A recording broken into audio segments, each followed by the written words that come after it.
இந்தந்த இடத்துல இன்றைக்கு பாதிக்கப்பட்டிருக்கிறாங்க, இந்தந்த இடத்துல ரவுடிகள் வீதியில் கத்தியோடு உலாவி வர்றாங்க, இந்தந்த இடத்துல கொலை நடக்குது, இந்தந்த இடத்துல பாலியல் வன்கொடுமைக்கு பாதிக்கப்பட்டிருக்காங்க அப்படின்ற செய்தி ஊடகத்தின் வாயிலாக பத்திரிகையின் வாயிலாக வருது.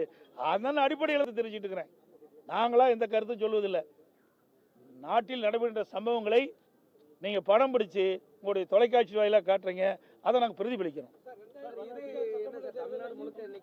ஆமாம், அதை நீங்கள் கண்டுபிடிங்க சார். அதெல்லாம் யாருன்னு உங்களுக்கு தெரியும். எங்களை ஏன் கேட்குறீங்க? எங்களை கேட்டு எங்கிட்ட பதில் வேணும்னு கேட்குறீங்க. நீங்களா கண்டுபிடிச்சு மக்கள்கிட்ட சொல்லுங்க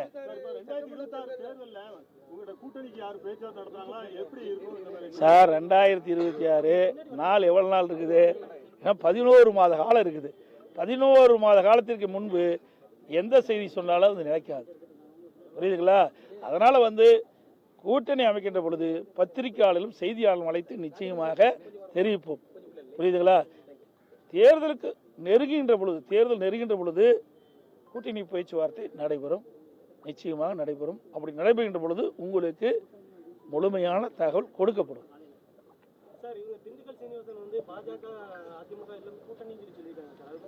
சார் யாரு அவருக்கு எப்படி தெரியும்? அவர் சட்டமன்றத்தில் அப்படி சொல்லியிருக்க மாட்டாங்கன்னா எனக்கு தெரியல. அவர் நாங்கள் கேட்டு தான் பார்க்கணும். அப்படியெல்லாம் இது வரைக்கும் இல்லை. அவர் ஏதோ ஒரு நீங்கள் ஏதாவது கமெண்ட்டுக்கு மாட்டி மைக்கை போட்டு இடிக்கிறீங்களா மோஞ்சி முகத்தில்? என்ன பண்ணுறது? அவர் அப்புறம் அந்த சிந்தனையில் ஏதாவது சொல்லியிருப்பாங்க. புரியுதா சார்? அதுதான் நம்ம சொல்லணேன். அனைத்து இந்திய அண்ணா திராவிட முன்னேற்ற கழக கட்சியை பொறுத்த வரைக்கும் திராவிட முன்னேற்ற கழகத்தை தவிர மற்ற எந்த கட்சியும் எங்களுக்கு எதிரி அல்ல. புரியுதுங்களா? அதனால தேர்தல் நேரத்தில் யாரெல்லாம் ஒத்த கருத்துடைய கட்சிகள் எங்களோடு இணைகின்றார்களோ அவரெல்லாம் சேர்த்திங்க. ஏங்க இப்போ தேர்தல் 11 மாதம் இருக்குதுங்க. ஆட்சி பிடிக்கணும்னா அப்புறம் எவ்வளோ இடம்னு பார்த்துக்கல. ஆட்சிக்கு எவ்வளோ இடம் தேவை? அதுக்கு மேல் பல இடங்கள் அதிகமாக கிடைக்கும். திராவிட முன்னேற்ற கழகத்தில் அன்றாட சம்பவங்கள் தயவு செய்து பத்திரிகை ஊடகத்தில் போடுங்க. நாங்கள் பேசுகிறது கொஞ்சம் நேரம் போடுறீங்க, மறுபடியும் போடுறதில்ல, பேட்டி மட்டும் கேட்குறீங்க, உடனே ஃபோன் ஆஃப் பண்ணிக்கிறீங்க, அப்படியே அதை எடிட் பண்ணிக்கிட்டுருங்க.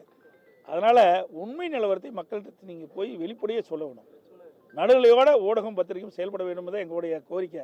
எங்களுக்கு ஆதரவாலாம் நீங்கள் செயல்படணும்னு கேட்கவே இல்லை. நாட்டில் நடைபெறுகின்ற நிகழ்வுகளை உண்மைத்தன்மையை மக்களுக்கு எடுத்து செல்லுங்கள். அதுதான் இன்னைக்கு தமிழகத்தில் சட்ட ஒழுங்கு எந்த அளவுக்கு சீர்கட்டு என்பது உங்களுக்கு அத்தனை பேருக்கு தெரியும். இன்றைக்கு பள்ளியில் படிக்கிற சிறுமிகளுக்கு கூட இந்த ஆட்சியில் பாதுகாப்பு கிடையாது. சிறுமி முதல் மூதாட்டி வரை இன்றைக்கு பாலியல் வன்கொடுமைக்கு ஆளாக்கப்படுகின்ற செய்தி தொலைக்காட்சியிலும் பத்திரிகையில் வருகின்ற வெக்கக்கேடான செய்தியை தினந்தோறும் நாம் பார்த்துட்டு இருக்கிறோம். இந்த ஒரு வாரத்தில் மட்டும் ஒரு 3 செய்தி வந்திருக்க இன்னைக்கு பத்திரிகை ஊடகத்திலையும் பார்த்தேன். அவ்வளோ மோசமான ஆட்சி. போதைப் பொருள் நடமாட்டம் அளவே இல்லை. எல்லாம் கஞ்சா போதை, எல்லாம் அருவாலை தூக்கிக்கிட்டு வீதியில் உலா வர்றான். நேற்று முந்தைய நினைக்கிறேன் உங்கள் ஊடகத்தில் தான் பார்த்தேன். நீங்கள் காட்டில் ஊடகத்தில் பார்த்து தான் சொல்கிறேன். அவ்வளோ மோசம். இன்றைக்கு குற்றச்செயல் ஈடுபடுகின்றவர்கள் காவல்துறைக்கு அச்சமே கிடையாது. சர்வசாதாரணமாக இன்றைக்கு இந்த கொலை சம்பவம்லாம் நடந்துக்கிட்டு இருக்குது. இதெல்லாம் தடுத்து நிறுத்த திறமையற்ற அரசாங்கம் தான் இன்றைக்கு இருக்கிற அரசாங்கம். காவல்துறை தான் நான் ஏற்கனவே சொல்லிட்டு இருக்கேன். காவல்துறை ஏவல் துறையா மாறி போச்சு. எல்லாம் கூட சொல்லும் தம்பி. கூட்டணி அமைக்கும் போது யார் யார் எந்தெந்த கட்சி எங்களோட கூட்டணி இருக்கிறதெல்லாம் தெளிவுபடுத்துவாங்க. எல்லாம் கவலைப்படாதீங்க.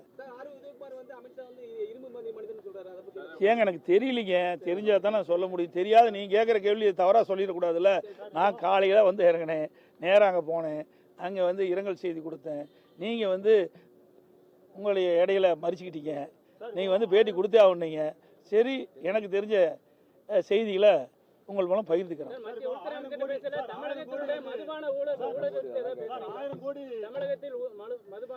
ஏங்க மத்திய அரசின் கட்டுப்பாட்டில் தான் அமலாக்கத்துறை இருக்குது.